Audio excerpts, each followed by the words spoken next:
Olá, queridas irmãs, queridos irmãos, meus amigos, minhas amigas. Como é bom nos encontrarmos mais uma vez no nosso clube de leitura do livro de Mórmon. Hoje nós vamos ler o segundo Nef, capítulo 18, e hoje é 7 de dezembro, uma quarta-feira. Eu gostaria de começar lendo uma citação do presidente Benson, que diz assim, abre aspas: "Amados irmãos e irmãs, que leiamos o livro de Mórmon e estejamos convictos de que Jesus é o Cristo. Que leiamos repetida e continuamente o livro de Mórmon para podermos mais plenamente vir a Cristo. Comprometermos-nos com Ele, centrarmos-nos nele e ser consumidos nele." Fim da citação. Que possamos então seguir a voz do profeta e continuar lendo continuamente o livro de Mórmon. E ao lermos, possamos fortalecer nosso testemunho pessoal de que Jesus Cristo vive, que Ele é o nosso Redentor, o nosso Salvador, que a salvação é através de Jesus Cristo. Eu espero que você esteja se sentindo muito bem aqui neste clube de leitura, com as leituras. E eu sempre costumo falar, e talvez eu seja repetitivo demais, mas o importante é sermos constantes na leitura, constantes na nossa vida. Isso é tão importante. E que essa constância nossa, a constância em Cristo, possamos centralizar nossa vida em Jesus Cristo e viver felizes nesta terra que o nosso Pai Celestial criou para nós podermos viver e sermos felizes. Esse é o propósito da vida. Existimos para ter alegria, tá bom? Vamos começar então. Capítulo 18 de 2 Nef. Cristo será uma pedra de tropeço e uma rocha de escândalo. Consultai o Senhor, não adivinhos. Voltai-vos para a lei e o testemunho, para a orientação. Comparar com Isaías 8, aproximadamente 559 a 545 a.C. Só uma pequena explicação para dar um contexto histórico. E já nesta época que Isaías profetizava, existia o reino do sul, que era o reino de Judá, capital Jerusalém. Existia o reino do norte, formado pelas outras 10 tribos, e a capital era Samaria, chamado de Israel. Um pouco mais a norte tinha a Síria. E Israel e Síria fizeram um acordo para invadir Judá, destruir Judá e colocar lá um novo rei. E quando Isaías está profetizando aqui, ele está dizendo que o Senhor chamaria uma nação mais ao norte, que é a Síria, que viria e destruiria tanto a Síria quanto Israel. E Israel seria levado cativo, e daí nós sabemos que deixou de ser uma nação, Israel, e então passou a ser conhecido como as tribos perdidas, 10 tribos perdidas de Israel, tá bom? Então esse é o contexto histórico para nós entendermos a leitura. Então vamos lá. Versículo 1. Disse-me também o Senhor: toma um grande rolo e escreve nele com uma pena, concernente a Maer Salal Has-Baz. E tomei comigo fiéis testemunhas para escrever ao sacerdote Urias e a Zacarias, filho de Geberequias. E fui ter com a profetisa, e ela concebeu e deu à luz um filho. E o Senhor disse-me: põe-lhe o nome de Maer Salal Has-Baz. Quando fala aqui para ir à profetisa, Isaías era o profeta, a esposa dele então era a profetisa. Não que ela fosse uma profeta, um profeta com o poder do sacerdócio, nada disso. Ela significa apenas que ela era a esposa dele. E ela então ficou grávida e teve um filho, e o nome que foi colocado foi Maer Salal Has-Baz. Esse nome significa apressando-se ao despojo, apressou-se à presa.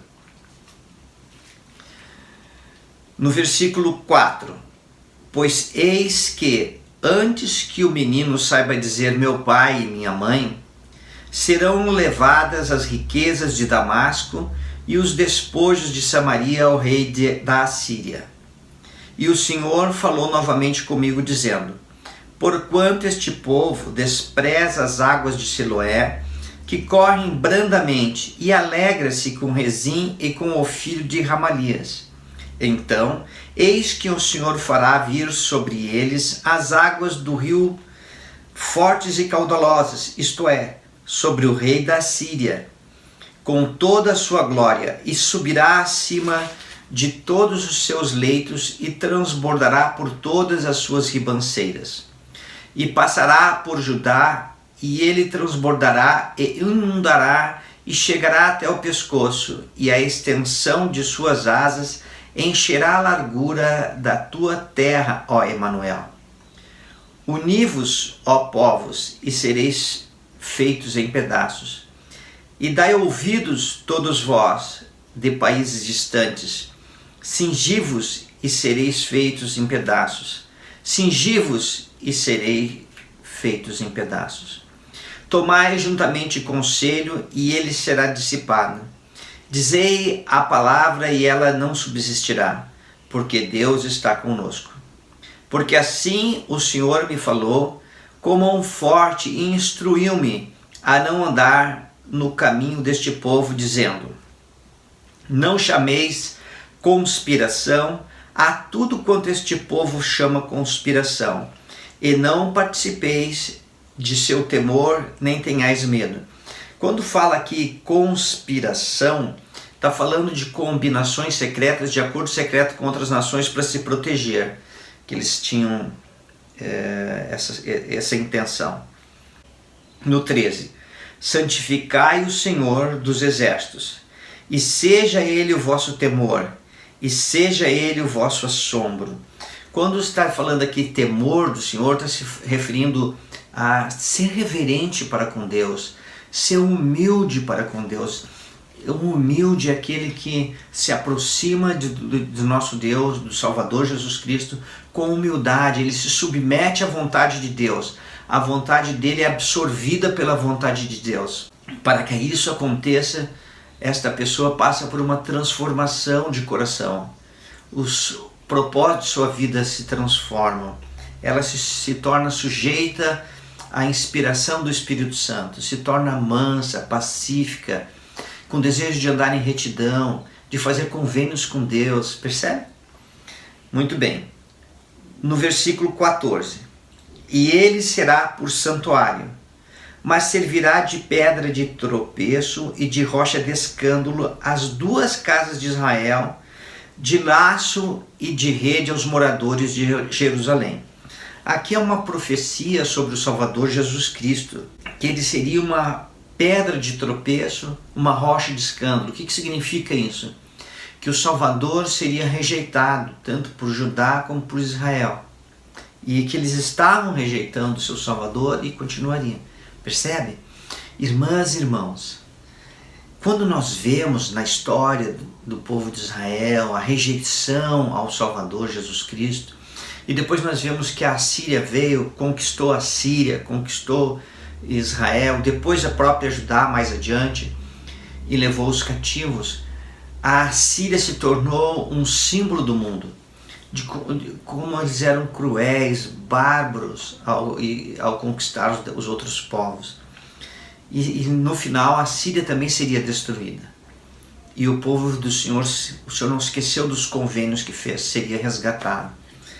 Irmãs e irmãos, que possamos aprender com a história deles. E que o Salvador não seja uma pedra de tropeço em nossa vida. Que não seja uma rocha de escândalo em nossa vida. Que eu e você, que todos nós possamos aceitar o Salvador Jesus Cristo como nosso Salvador e Redentor, o Príncipe da Paz. Aquele que deu a vida por nós. No jardim de Getsemane, ele expiou por toda a humanidade. O preço foi pago. Não haverá mais penalidade. Que possamos mudar nosso coração, nos arrependermos, mudar a direção da nossa vida e irmos em direção ao Salvador humildemente. Tá bom? Essa é a grande mensagem, o grande desafio que eu e você temos hoje.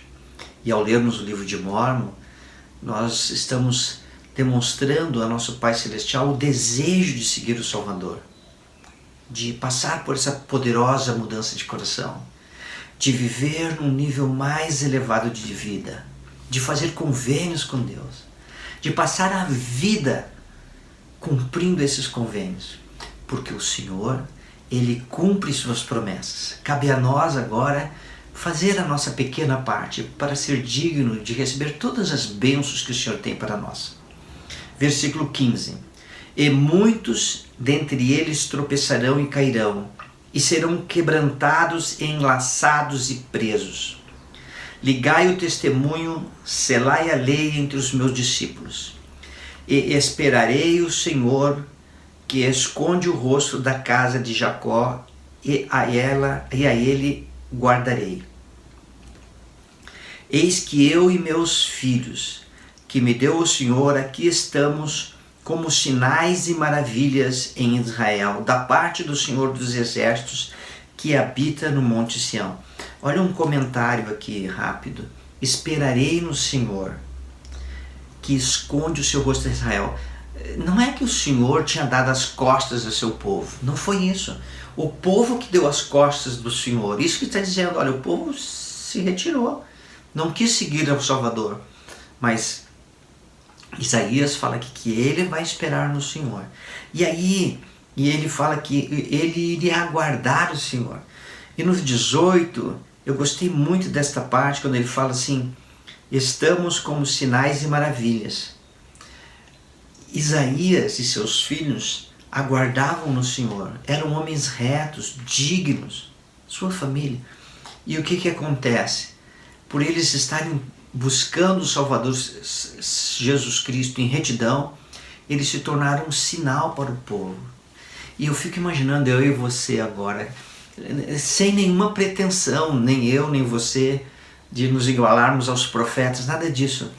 Mas cada vez que nós guardamos os convênios com Deus, guardamos seus mandamentos, procuramos viver em retidão, em justiça nessa terra, sendo humildes seguidores do Salvador Jesus Cristo, nos tornamos um símbolo de Cristo para o mundo. Não é maravilhoso?